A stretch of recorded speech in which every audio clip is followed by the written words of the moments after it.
right, so we got a review, looks like, for a Jason Statham movie. Oh, yeah. A Working Man from 2025. Yeah.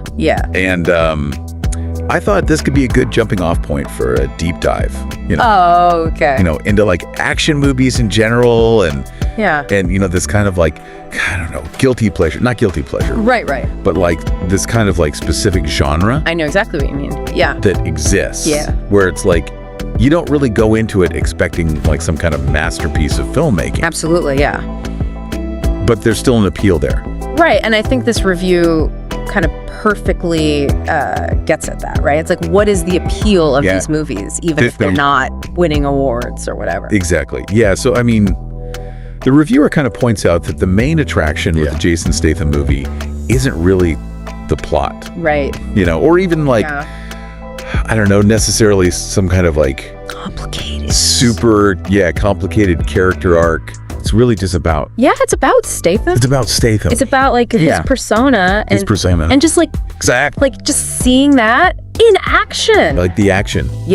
And it's interesting because he sort of carved out this space for himself, I feel. Oh, absolutely. Like, exactly what you're going to get when you go to a Jason Statham movie. Right. Yeah. The reviewer even called it like the Statham genre. Right. Which I thought was really apt. It's true. It's so true. It's like you're not really looking for him to, do like a crazy accent or like some deep dive into, human psyche or anything. Right. It's not like method acting. Yeah, exactly. It's very surface, but I think that's part of the appeal. Right. And so this one is directed by David Ayer.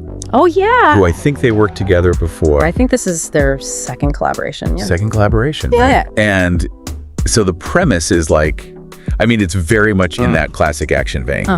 So he plays this Levon Cade. Right. Who's like this quiet, kind of unassuming construction foreman. Okay. But of course, he's got a past. A past. Right. Secret past. Of course, right. A military past, I'm guessing? Yeah, military past. And of course, something happens that forces him back into action. Okay. So in this case, it's his boss's daughter who gets kidnapped by some Russian traffickers. Oh, jeez. And so it's not about money or anything like that. It's just about like saving honor and saving the daughter. That classic, like, I'm going to do what's right. Right, exactly. Even though I'm retired, kind of. Exactly, yeah. And there's all these like kind of over the top things that I guess the reviewer pointed out, like animated flashbacks. Oh, really? Yeah, like I don't know if it's supposed to be like comic booky. Yeah, like or like, are we in his head or I don't know. Yeah, like we're getting inside his psyche a little bit. Okay. And then there's all this stuff about like this Russian underworld. Okay. That's like, super over the top, like secret society. Secret society with like ways of disposing of bodies. Right. It's all very like a little cartoony apparently. Yeah, so it doesn't sound like the plot is super groundbreaking. No, not really. Okay. But it does deliver on the action. Okay, well that's good at least. Yeah, I mean, so the reviewer said like there's this one scene that takes place in a roadhouse. Okay. And it's set to like the Dropkick Murphys. Oh, wow. Okay, so like we're in a certain... You know exactly the vibe, Yeah. And then there's this line, which the reviewer points out. It's like, this mob boss says to Statham, you're not a cop, you're a working man.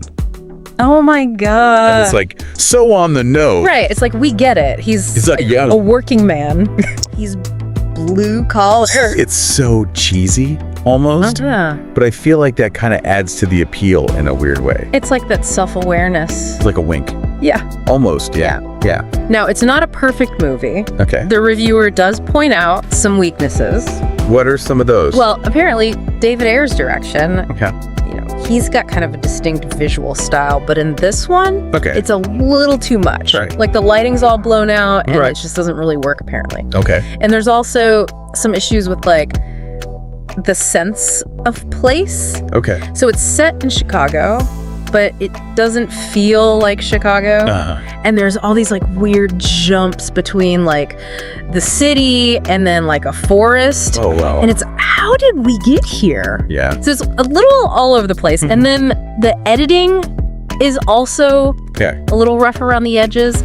Jarring? Or just not that well done. Yeah, but just not that well done. So it's definitely got its flaws. Right. But the reviewer ultimately enjoyed it. Well, that's the most important thing, right? Yeah, I mean, I think it's just about having the right expectations going into it. Exactly. You're not going in to see, you know, a Citizen Kane or something. Exactly. Yeah. You're going in to see Jason Statham. Yeah, you're going to see Jason Statham. Bunch of people. Do his thing, yeah. Do his thing. And the analogy that the reviewer uses is that it's basically like throwing a wheel through a window. A wheel. While delivering a one-liner.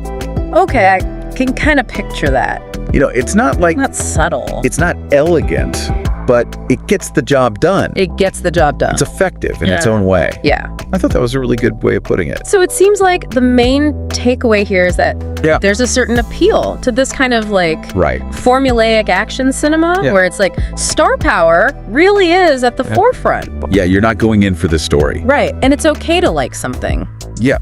Even if it's not perfect. Exactly. You can appreciate it for what it is. Yeah. And you can also start to kind of notice the patterns and how they work. Right. And how like the different directorial choices can really change how you feel about a movie. For sure. Yeah. Even if it's the same basic premise. So, yeah, I mean, it sounds like ultimately this movie is just kind of like a showcase. Okay. For Jason Statham. Yeah. And his, you know... His persona. Yeah, his persona.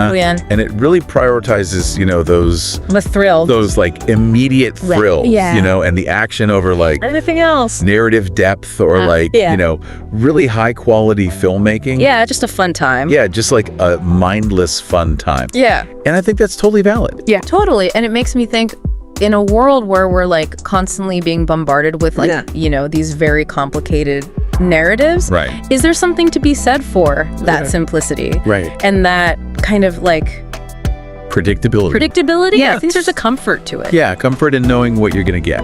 Exactly. So, something to think about. Something to ponder, for sure. Yeah. Until our next deep dive. Until next time. Yeah.